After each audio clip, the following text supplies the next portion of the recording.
এরকম crunchy biscuit খুব সহজেই বাড়িতে কিভাবে বানাবে আজকে তোমাদের সাথে আমি সেই রেসিপিটাই শেয়ার করব। প্রথমে একটা বোল নিয়ে তার মধ্যে 50 গ্রাম বাটার এরকম কিউব করে কেটে নিয়ে তার মধ্যে সাদা তেল আর সুগার পাউডার দিয়ে একদম স্মুথ ফাইন একটা ব্যাটার রেডি করে নিতে হবে আমাদের।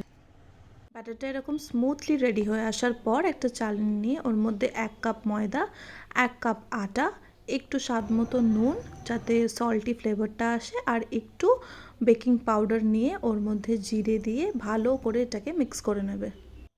ডোটা খুব শক্ত মাখা হয়ে গেলে ওর মধ্যে একটু দুধ অ্যাড করতে পারো। তারপর এরকম লেচির মতো কেটে নিয়ে ওপরে একটা বাটার পেপার দিয়ে এরকমভাবে বেলে নিতে হবে। তোমরা এটাকে তোমাদের পছন্দ মতো যে কোনো শেপে কাটতে পারো, অথবা বাড়িতে যদি কোনো কুকি কাটার থাকে সেটা দিয়েও কেটে নিতে পারো। এক্সেস যে ডোটা থাকবে সেটা এরকমভাবে ক্লিন করে নিতে হবে। এই যে আমি এরকম শেপ ট্রাই করেছিলাম, তারপর নাইফের সাহায্যে এরকমভাবে ফুটো করে নিয়ে ওপর দিয়ে একটু জিরে দিয়ে দিতে হবে।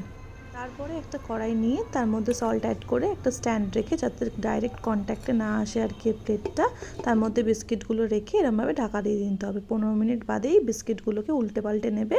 30 মিনিটস বাদেই একদম ক্রাঞ্চি বিস্কিট রেডি।